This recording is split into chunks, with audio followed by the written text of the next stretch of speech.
वह औरत रसोई के स्लैब पे बैठकर कच्ची मछलियाँ खा रही थी और मांस के टुकड़े बिखरे पड़े थे। नमस्कार दोस्तों, आपकी सोनल चैनल में आपका स्वागत है। तो दोस्तों, आज की कहानी जो मैं सुनाने जा रही हूँ वो मैंने रेडिट से ली है। जिसने इस कहानी को पोस्ट किया है उसने अपना नाम नहीं बताया है। कहानी सुनाने से पहले आप मेरे चैनल पर नए हैं तो मेरे चैनल को सब्सक्राइब कर लें और साथ ही बेल आइकन को प्रेस करें ताकि आपको हमारे आने वाले हर वीडियो की नोटिफिकेशन मिलते रहें। और आप हमें फेसबुक पेज में देख रहे हैं तो उसे लाइक ज़रूर कीजिए। अब हम बढ़ते हैं कहानी की तरफ। ये कहानी मुझे मेरी माँ ने सुनाई थी। मेरी माँ एक छोटे से शहर से संबंध रखती है और ऐसा माना जाता है कि उस गांव में कुछ बुरी शक्तियां भी वास करती हैं। ऐसी ही एक बुरी आत्मा से सामना हुआ मेरे नाना जी का। वह चुड़ैल थी, खुले बालों और सफ़ेद भयानक चेहरे वाली चुड़ैल। ठंड का समय था, शहर में घना कोहरा छाया हुआ था। मेरे नाना एक बड़े अधिकारी थे। रोज़ की तरह उस दिन भी जब मेरे नाना अपना काम खत्म कर दफ्तर से घर की ओर जाने लगे तो रास्ते में पड़ने वाले बाजार से वह कुछ सामान लेने के लिए रुके। उनके बाकी साथी आगे चले गए और वो पीछे छूट गए।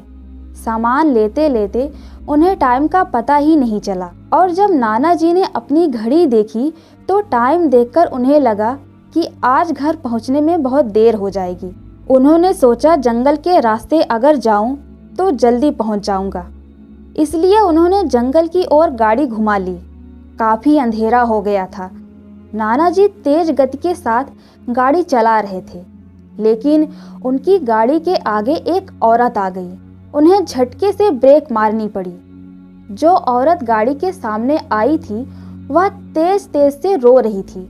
नाना जी को लगा कि वह ज़रूर किसी मजदूर की पत्नी होगी जो रास्ता भटक गई है। रास्ता सुनसान था, इसलिए उन्होंने सोचा कि इस महिला की मदद की जाए। उन्होंने उस औरत से पूछा कि वह यहाँ अकेले क्या कर रही है। उसने कोई जवाब नहीं दिया और वो ज़ोर ज़ोर से रोने लगी। ऐसा लग रहा था मानो सारा जंगल उसकी आवाज़ से गूंज रहा हो। नाना जी ने पूछा कि उसका घर कहाँ है, तो भी वह कुछ ना बोली। नाना जी ने उसे बोला कि तुम मेरे साथ मेरे घर चलो, सुबह तुम्हें तुम्हारे घर छोड़ दूंगा। वह नाना जी के साथ चलने के लिए तैयार हो गई और गाड़ी के पीछे वाली सीट पर बैठ गई। रीति रिवाज के कारण उसने अपने सिर पर घूंघट डाल रखा था, जिसकी वजह से उसका चेहरा छिपा हुआ था। सब नाना जी का इंतजार कर रहे थे। जैसे ही गाड़ी की आवाज़ आई सब भागकर इकट्ठा हो गए। जब उस महिला के बारे में घर में पूछा गया तो नाना जी ने सारी कहानी बताई। नाना जी ने कहा आज खाना यही बना देगी, लेकिन मेरी माँ को उस महिला पर शक हो गया। उन्हें लगा कि यह कोई चोर है जो घर का सामान चुराकर भाग जाएगी। माँ ने उसे रसोई में जाकर खाना बनाने को कहा। वह बिना कुछ जवाब दिए वहाँ से चली गई। रसोई में से अजीब सी आवाज़ें आ रही थी। बस रसोई में सारा सामान रखवा कर मेरी माँ ने उसे कहा कि सब भूखे हैं, इसलिए जल्दी खाना बना दे। उसे रसोई में भेज तो दिया, लेकिन माँ का मन अभी भी शांत नहीं हुआ। 10 मिनट बाद माँ रसोई में पहुंची तो देखा अभी वह थैले में से मछलियाँ निकाल ही रही थी। यह देखकर माँ को गुस्सा आ गया। उन्होंने उसे बोला कि अभी तक तुमने खाना बनाना शुरू नहीं किया, कब बनेगा और कब हम खाएंगे। उस महिला का चेहरा अभी भी ढका हुआ था, इसलिए किसी ने उसका चेहरा नहीं देखा था। माँ ने कहा कि कोई ज़रूरत हो तो बुला लेना, लेकिन फिर भी वह कुछ नहीं बोली। उन्हें लगा कि शायद अनजान लोगों से डर रही होगी। माँ रसोई से चली गई, लेकिन जब 10 मिनट बाद वह फिर वापस आई तो रसोई का दृश्य देखकर माँ डर गई। उनके पैर जैसे वहीं जम गए। उनके गले की आवाज़ नहीं निकल रही थी। उन्होंने देखा वह औरत रसोई के स्लैब पे बैठकर कच्ची मछलियाँ खा रही है। सारी रसोई में हड्डियाँ और मांस के टुकड़े बिखरे पड़े हैं। उसके सिर का घूंघट भी उतरा हुआ था। उसका चेहरा बेहद खौफनाक था। बाल बहुत बड़े और नाखून एकदम काले। वह मछलियाँ खाने में मगन थी, इसलिए उसका ध्यान माँ पर नहीं गया। माँ भी चिल्लाई नहीं कि कहीं वह ज़्यादा खतरनाक न हो जाए।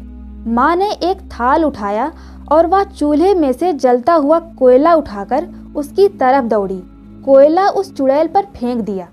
आग की जलन की वजह से वह डायन तेज तेज से आवाज़ें निकालने लगी। उसकी आवाज़ सुनकर सारा घर इकट्ठा हो गया। उसे आग दिखाकर घर से बाहर निकाला गया। उसकी आवाज़ इतनी तेज थी कि आसपास के लोगों का भी बाहर जमावड़ा लग गया। वह डायन लोगों की भीड़ को हटाते हुए जंगल की तरफ दौड़ी।